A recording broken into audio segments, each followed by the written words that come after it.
what advice you would give anybody that's thinking of stepping out of the corporate world and going on their own? If you can dabble while Mhm. you're working at your main job, when you get up to speed, you're not starting from scratch.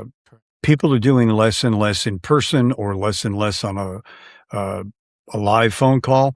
Correct. What you're missing out on that I feel is vitally important is the one-on-one communication. I call it the texting to death. That I know people who can text you to death.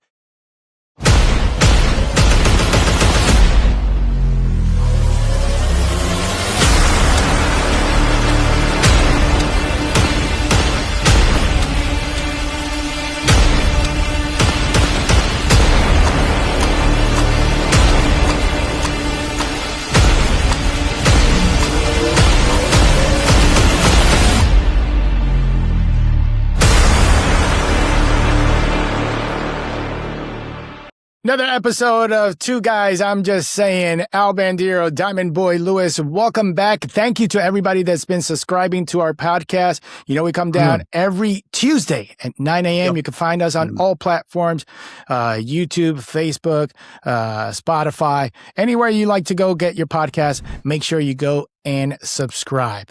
Mr. Al Bandiero, I have Good morning, my friend. How are you? I'm doing phenomenal. And I know I've picked your brain a lot of times, and we've had this conversation just in passing before, but right now I wanted to sit down and really get into the nitty-gritty of how you decided to leave corporate America and just work for yourself.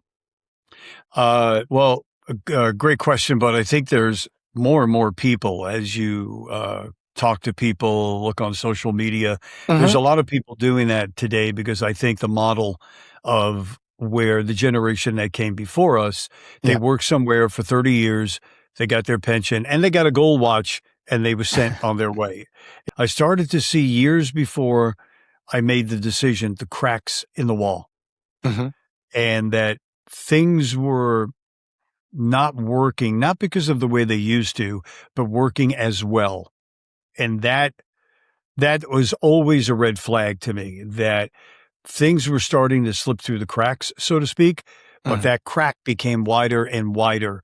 But when I left the corporate world to go into myself, it was at a point where I can stay and keep doing what I'm doing and not really be completely happy, or I can roll the dice and hit it 100% every day, which is what I did.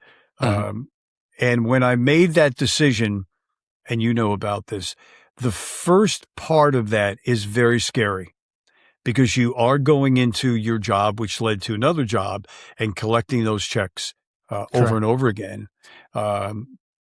Or you go out on your own. You know, I have a nest egg, and I can make some investments in myself and then hit the wall and go. So that bridge of leaving corporate America and working for yourself, in my opinion, is twofold. One, what kicks in immediately is this excitement of going out for me. And then at the same time, there's that little birdie going, uh-oh, you're not getting that check next week and the week after. Once you get past that and you know, I have got to go out and get this done or that done or this done. And for me, there were several different ways that I could have gone, which I did, to act in movies, start my own production company with my wife. I continue today to do many voiceovers. I host. So there's different things to do, but you are doing it, you know, for yourself. But that was the main reason why I left corporate America. Two-part question. For those of you that don't know, Al Bandiero's background, he's got a phenomenal background in radio, and then transitioning into the movies and TV commercials and voiceovers nationally and internationally. I follow suit. I was under the umbrella of Al when I started my radio career, and then we've taken off from there. Two-part question, because this is I kind of asked this to myself. Did the part of chasing the next gig in radio, was that, or in corporate America for us, was that the push to go on your own? And how did you feel once you let it drop? I think for me, with the amount of effort that I put into that part of my career, and it Mhm. obviously paid off. And thank you for the kind words. When you get to, I think, a certain level, the work will always be there. Mhm. It wasn't necessarily about finding the work anymore. It was there. The offers were there. For me, it was about, do I want to do this anymore? And when that starts to creep in, no matter what Yes. your job is, if it's creeping in on a regular basis, do I want to do this anymore? Or, and that's the word, or, and then you have plan B. Mhm. And for me, and I've told this story. So when we get up and go to the studio to do my show, when you get out of the elevator, there's that bing, bing, that's in every elevator. Yes. And when that door would open and I'd hear that bing, bing, I got less excited every day Hmm. from the amount of years that I was doing it, Yeah. that the moment I used to hear that bing, bing, it was like, all right, man, I'm going to go to the studio. I'm going to push that button and talk to millions of people. This is fantastic. But when it starts to go the other way, um, the pursuit says, you know what, maybe you take this energy and go in a different direction. And it started to happen more and more and more until the point when it went bing, bing, I didn't want to hear that sound anymore. Yeah. And so it got to that level for me.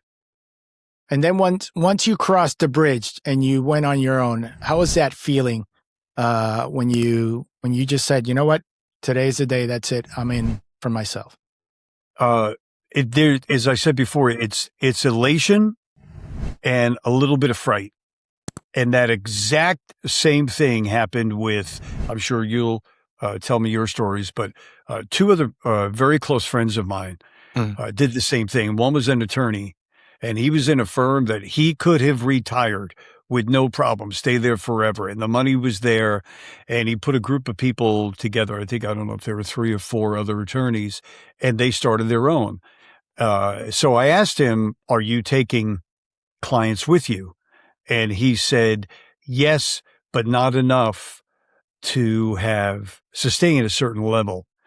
So I asked him what his plan was. And this is true with anybody, that if you are going to go out on your own, you have to make sure that you have enough of cash somewhere to sustain your life for 1 year. Mm. And at the end of that first year, you're either going to make it or you're going to break it. And then another person, friend of mine, you know him, Mike, Mhm. was working for, he was, an engineer doing syndicated shows all that went all over the world. Said the same thing. He said, I want to venture out on my own. And he asked me one day when I walked in, what do you think? And I told him about that fine line. There's going to be elation, but there's going to be a little scary. And I said, but most of the time when you go to that direction, not all the time, but most of the time, Yeah. you will never venture back into the corporate world again. And he said, okay. So 2 weeks later, when I saw him, he said, I gave my notice, I'm going to do it. And I said, oh, wow, great. Fast forward 6 months, his business has taken off. And I Nice. walk in the studio one day and he said to me, you were right about something. And I said, what? And he said, I will never go back to corporate again. It's not exploding, but Yeah. my business is taking off. And that's the feeling that you get. I have to agree with that feeling. I got to tell you, first day after the shoe drop, actually, I'm not even going to say first day. I got to say, like the first 2 weeks, I was nervous. Right. There was no safety net, right? So you're just, you just jumped out of the airplane. There's no safety net, and let's see what happens. Well, And let me interrupt you with yours though. I mhm, know you were starting to think about that correct, plan, but correct. then there was a left hook came that you Yeah. didn't expect, I should say, as fast as you did. So Yes. then what position did that put you in, and did that put you over the line? Listen, at the time I didn't appreciate it because I had Mm, an exit plan. My exit plan was mhm. an extra year, and then Yep. kind of ease out of it, right? And then out of nowhere, it was like, no, you're out, and you're on your own. and it happened overnight. And I think more the survival skills kicked in at the beginning, right? Mm-hmm. Because now I'm with my wife, Mm-hmm. I got another person with me. So it's not just me by myself. Right. So Right. that kicked in immediately. And I think that was the nervous part. And then the other part, the hustle comes naturally. But that first 2 weeks, it was scary that there's no safety net. And you're like, uh-oh. That first 2 weeks, I know that check's not coming on the 15th. Uh-oh, we got to make it happen. And it pushes you very, very hard. But now I appreciate it because it put me onto the road where I wanted to be, and I didn't have to wait an extra year. And now I would never go back to where I was before. You know that saying that they say, you work every day and you build somebody else's dream, or you work for yourself and you build your own dream? I love the part of building for myself. My parents raised us this way, that go do what you love to do.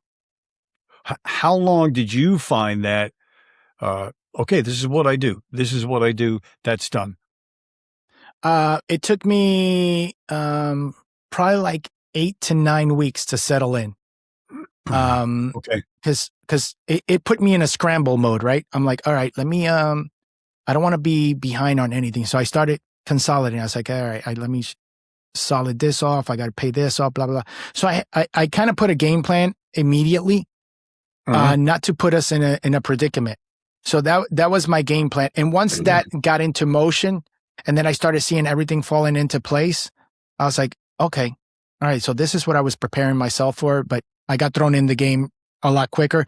Let's go, because I was kind of ready. I kind of had an idea. But once I put the plan into motion, it took me like 8 to 9 weeks. Yeah, yeah. And Marlena just mentioned to me the other day, because I told her what we were probably going to talk about. And she said, which I wasn't even thinking because it's past me, she said, "What happened to you twice?"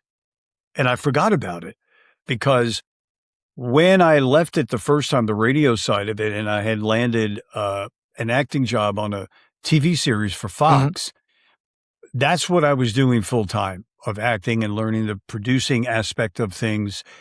And then I got a call from a station back in New York that asked me if I would do the specialty show that I used to do.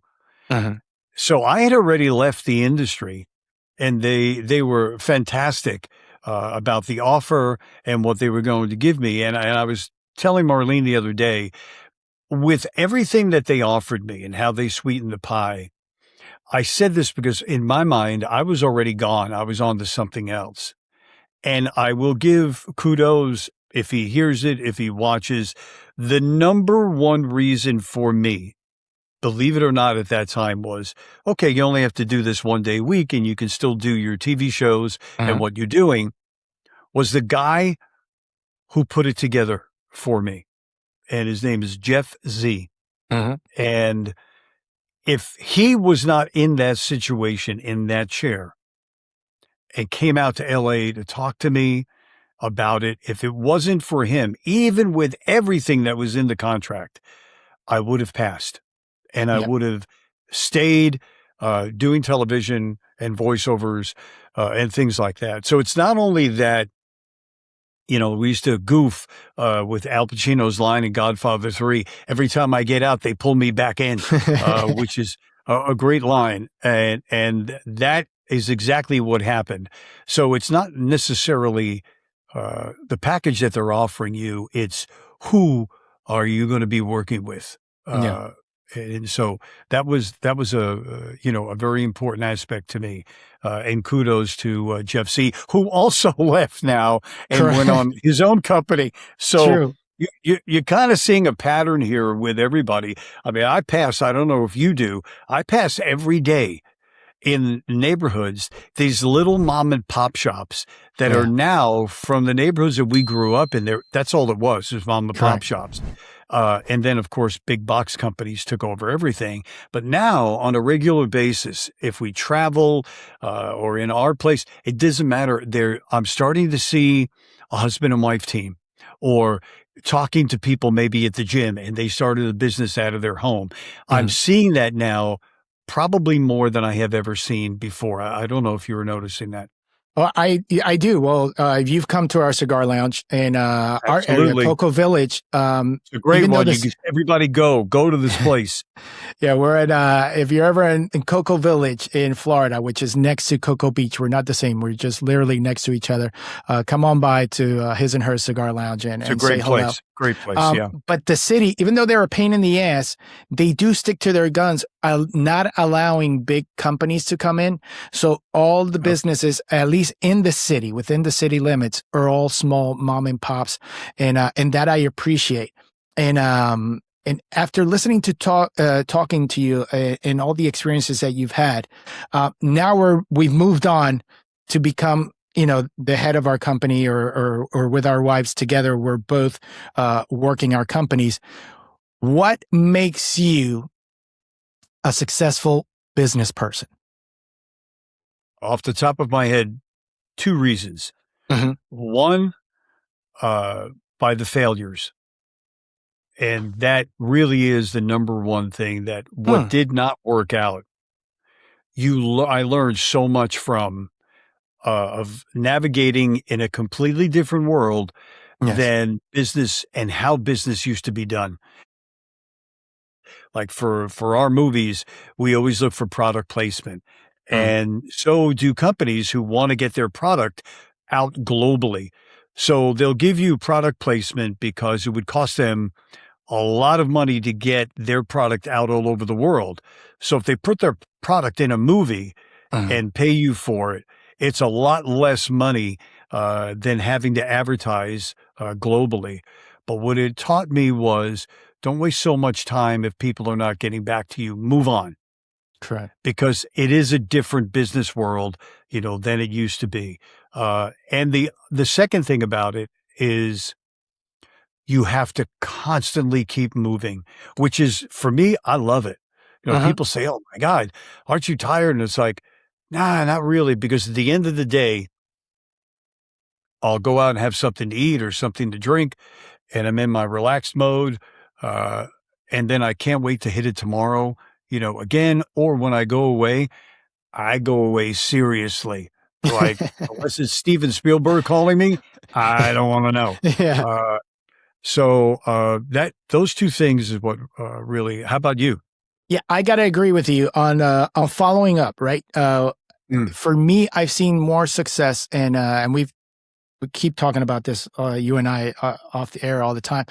The higher the person, the quicker you get a response, and that absolutely. has trickled down to me. I mean, obviously, I'm lower on the totem pole where I'm at right now, but with my company, I wanted to keep going with my wife and I, and and as soon as somebody sends a text, sends a question, especially about business, we may not be able to reply in 5 minutes, but that day they're getting a response, and that Hmm. has been one of the successful parts to keep us moving forward and growing. And obviously, taking a step back every once in a while, not everything that comes in you could say yes to.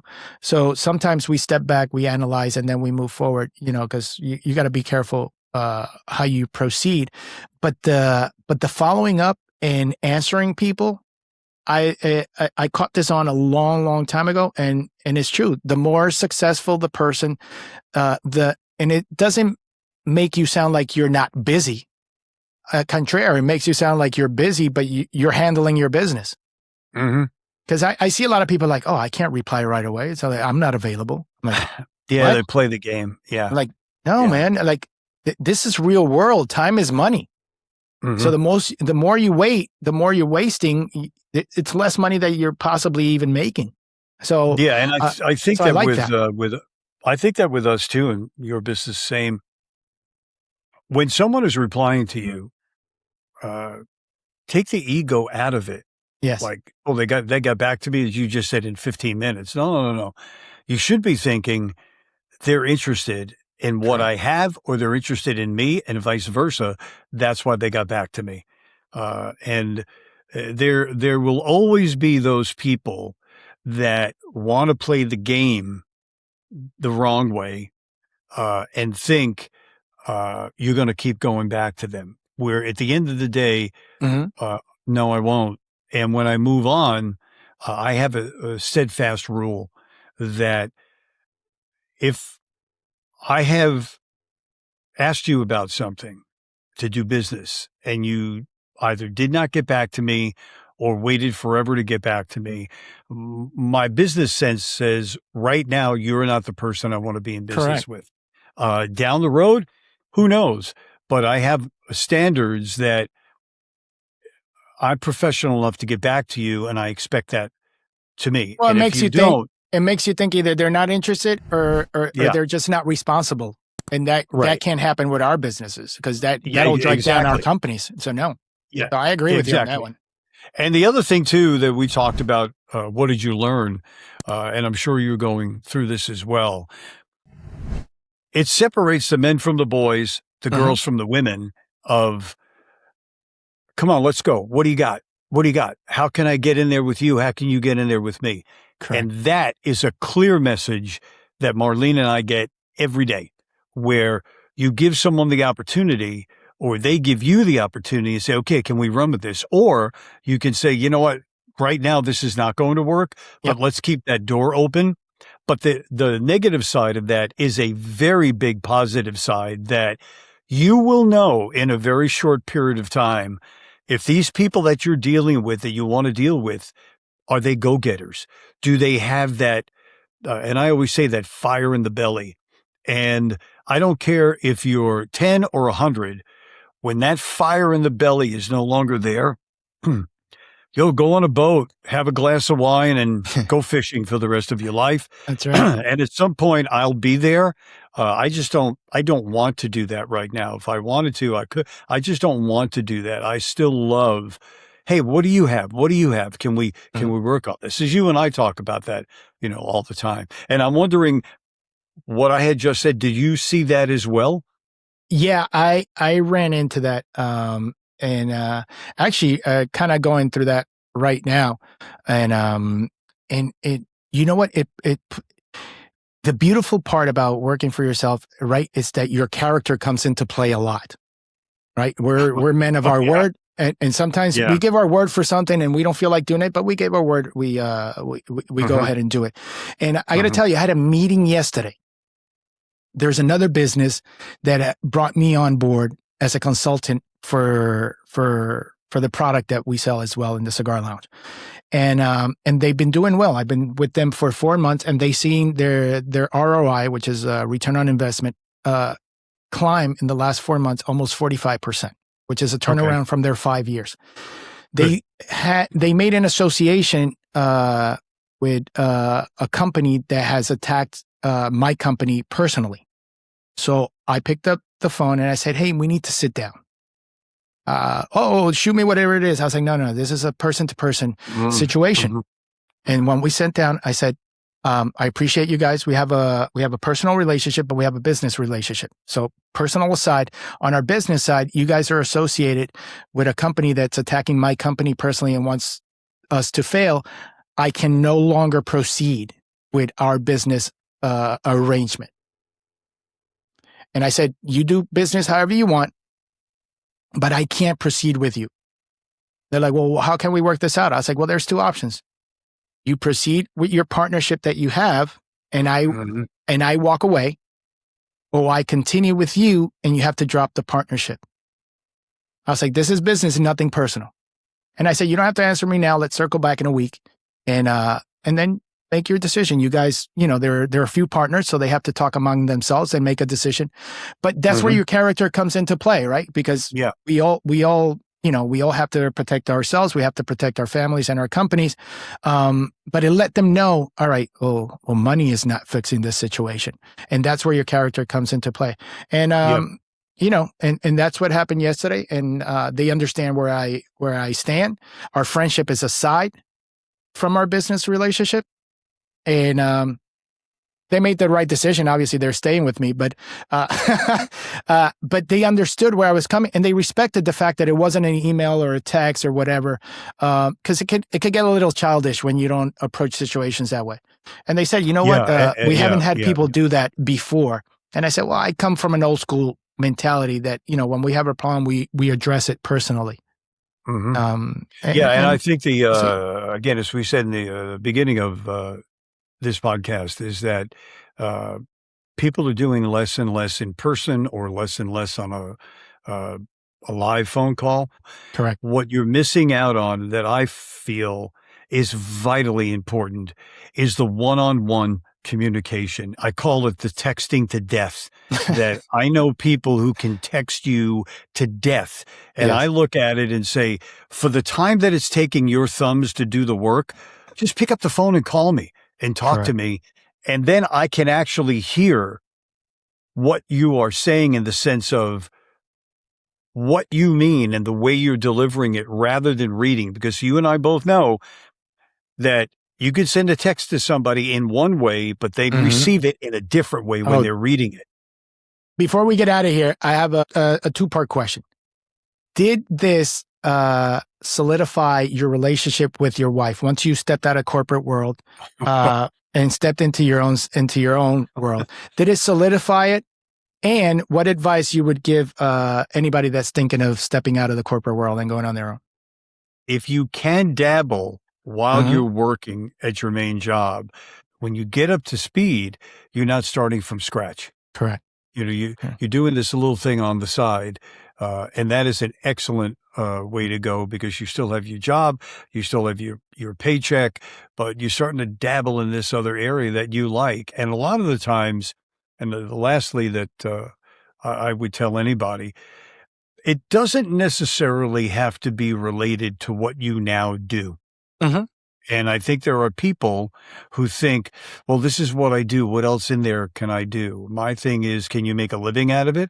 Correct. And do you love it? Do you really enjoy it? And it could be very different from what you used to do, but the passion has to be there.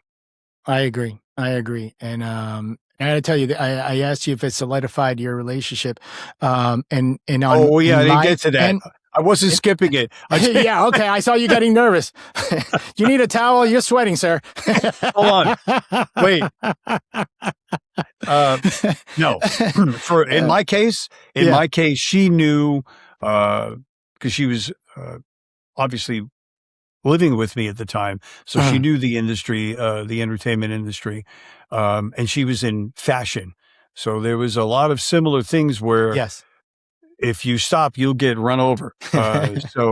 Um, and in my case, it worked out extremely well. Can Yes. everybody say that? No. A lot of people said, "Oh my God, I could never do that." But it Mhm. solidified things where I learned a lot about the way she handles things, which has actually been really good for me. Correct. And then obviously she learned about how I handle things and we traded off a little bit. So in the short run, um, I'd do it again. I would not have a hesitation of saying to her, you want to get on this road together and Yep. let's go. Let's take this shot. How about you? I have to agree with you. Uh, I mean, you've met my wife. This one, not the other ones.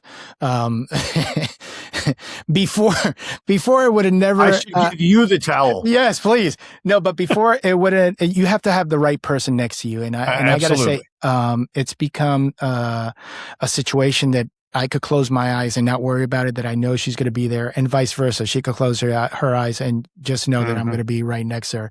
So Hmm. it's been a phenomenal experience. It's been a learning even more. I mean, right now it's 5 years that a little bit over 5 years that we're together, and these last couple of months I've learned more and more and more. And it's like you learn what what the strong suits are of her, and they learn what's the strong suits of Hmm. ours are. So I would Mhm. definitely do it again. If I had the opportunity to do it with her, but definitely, a plan needs to be in place, Oh, and then yeah. you implement it. Oh, yeah. Well, this has been a good one, my friend. We should definitely read the responses and maybe do a follow-up to this. But yeah, man, if you have a passion, just follow your passion carefully.